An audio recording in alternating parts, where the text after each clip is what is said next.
Hey, welcome to the What the Wealthy Do podcast, where we pull back the curtain on what the wealthy do to build their wealth and show you how you can apply it to your daily life as you're on your wealth building journey in 15 minutes or less. I am Stephanie Dorsey. I am your host. I am the CEO and co-founder of Margins Capital. Margins is an investment firm where we provide access to women and people of color to institutional quality portfolios of alternative assets. And let's get into it.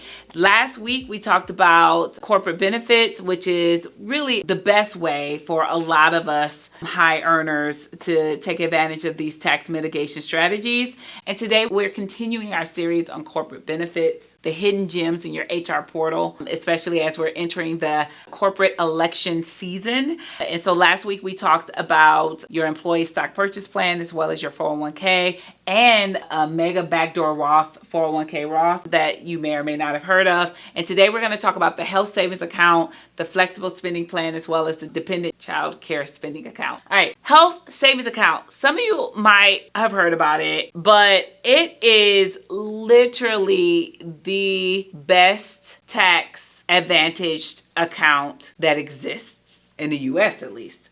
I can't speak for what's happening in other countries. You're like, what? Yeah, because you get a triple tax advantage by leveraging this account. You get to contribute to it tax-free. You get to grow what's in the account tax-free. And you get to take withdrawals on it tax-free. You're like, what?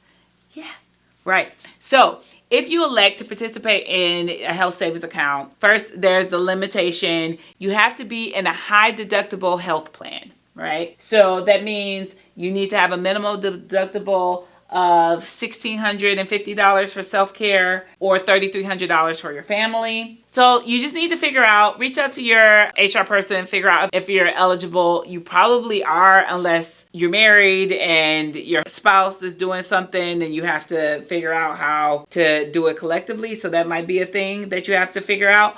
But you probably can use this. And if you're not, it's certainly worth doing an investigation to see if you're eligible to use the HSA. But let me tell you how it works. If you're eligible, you get to take out pre-tax dollars and invest. I think it's like $3,300, $3,500. It's not a lot, but that's okay. That's okay. You get to put this in the savings account, pre-tax, right? So again, we're happy about pre-tax because what does that do? That reduces your taxable income by that amount. So you put that money into a pre-tax. The limit for your participating in an HSA is $4,300 as a single person or $8,500 for family coverage. So this is good luck. Okay. So you're going to make a contribution based on that. It's going to be $4,300 or $8,500. They're going to take it out of your salary pre-tax, right? We like pre-tax deductions. And then once it's in the savings account, you can do with it what you want. I suggest investing it. That's not financial advice. That's just what a lot of people do. You invest it, right? And then when you invest it, it grows. You leave it to work for you. You put it in a brokerage account. You do what you want with it and you allow it to grow, right? And it grows tax-free, right? What you need to do while it's out there growing, what you should be doing is whenever you have any type of health bill, like if you're having a baby, we know there's costs associated with that, or you go to the chiropractor, or you go to the dentist, whatever you do, you continue to track those things. I will create a Google sheet, a Google spreadsheet, and every time you have a bill, you put it in there. You go ahead, you scan that you take a picture of that receipt, and then you add that to your Google Drive. And you have it. If you're audited, you might not even be audited, but if you are, you will be prepared, right? But again, your money is just chilling in your investment account somewhere growing, right? Then when you need that money, it could be when you retire in 30 years. It could be, say you want to buy a house and you need a little bit more for that down payment. You can use that money for that. And you take it out, you sell your investment, and you take it out tax-free. Girl, isn't that good? Another benefit is Unlike, we'll talk about the flexible spending account, there is no limitation. Like I just said, it could be 30 years. You just want to keep track in case, somebody decides to get froggy and they want to jump. Somebody decides to get crazy and they want to audit you, you have a record of all of your expenditures to the amount of $4,300. That's it. You ain't got to do it for the rest of your life. You just do it for as long as you are continuing to take advantage of your health savings account. So if you're doing it for 10 years, that's $43,000 of records that you need to maintain. But it's tax free, as opposed to, say, that $4,300 and you 25% tax, right? So that's a little under $1,100 in tax that you would be paying every year. You've avoided that, right? And if, for instance, you invested $4,300 after tax in some brokerage account, when you sold that, you are going to be paying 20% capital gains tax on that. You won't be paying that if you leverage the health savings account. It's literally like, use me, please use me. I'm amazing. It is really that good. Okay. I have a friend who decided to do this and he used his health savings account for his down payment on his house, right? You could do that too. It's so dope. It's so dope and not leveraged. It's just not leveraged because people don't really understand it. Admittedly, I don't leverage it either because right now I make corporate minimum wage, but I will. When I start making more than corporate minimum wage, I absolutely will. I think that's all I'm gonna say about that. Okay. The second thing we're going to talk about today is the flex spending account.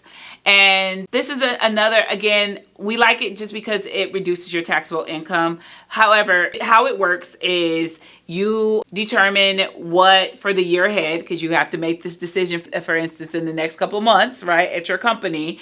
And you determine like what's going to happen next year, how much money I'm gonna spend on whatever. Like I definitely took advantage when I knew I was having a baby. I was having my baby in March. So I was like, okay, so I need to like load this thing up as much as possible because I know I'm gonna end up spending $5,000, $6,000 on having this kid. And so what you do is you elect how much money you're going to spend. It can only be used for health expenditures. And unlike the health savings account, it doesn't live forever. You have to incur the expenditures in that year, right? So like if I made my election 2025, I have to spend it in 2026. It is use it or lose it. So don't be getting cute. Don't be padding your account. It is like spades. Like when you play with sandbags, you want to get the books that you claim you were going to get. If you run a Boston and you only said you were going to get 7 books, that's not going to be good for you. And the flexible spending account is the exact same way. Right? So be careful about that. Also, I remember when I used to use it in my corporate job, I did have to upload my receipts to get that money. Right? So you want to do that. But what I liked about this, the flex spending account, it's almost kind of like forced savings, right? Because what would happen is I would set up like, say, I'm going to have $5,000 or really on average, I was probably somewhere around $1,100 a month. And I would spend like as I would, like I would have my copays, I would spend it because they could give you a debit card, a health spending account debit card. I never did that.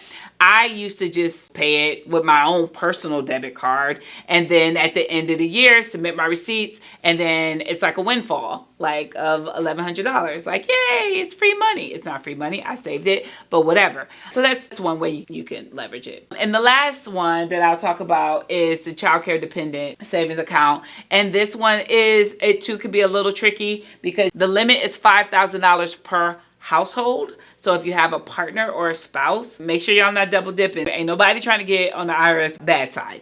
So one of you can only take advantage of it, not both. So just be careful about that. But it's useful because, offsetting those daycare costs, it can be used for aftercare. It can be used before care. It can be used for summer camp. So it's really useful for you, again, to mitigate your tax liability, especially if someone that you know that you would not have reached the itemized deduction level. You can't double dip, so you need to be careful. So if you are under the standard deduction for itemization, then claiming the DCSA really doesn't matter. But if you are over that, you have to choose whether or not you're going to itemize this childcare expenditure, or you're going to, leverage the DCSA as an item on your tax returns. So you do have to choose which way you want to go because you can't double dip. But other than that, it's useful. And it too is like your flexible spending account. It goes for the year that you use it. I also use this for savings, and it was like free money at the end of the year, which was dope and awesome. And it was just another way for me to fund my travel habit. But yeah, so here is the bottom line. We all know these 3 accounts are not just necessarily about managing expenses, even though they are presented as such. They're not. They're really about managing taxes. We said the health savings account is a triple tax advantage account. The flexible spending account and the dependent childcare savings account are amazing ways to reduce your taxable income. And you were going to spend this money anyway, right? So you're going to spend this money anyway. So why not reduce how much the IRS can tax you and ultimately save you money and tax liability there, right? It's just duh. It just makes sense. So before you even start to worry about brokerage accounts and all of these steps of investing or whatever, let's take care of the coins first. Let's clean up around our house and make sure that we are taking advantage of the opportunities that are sitting right in front of our face, just like the wealthy would.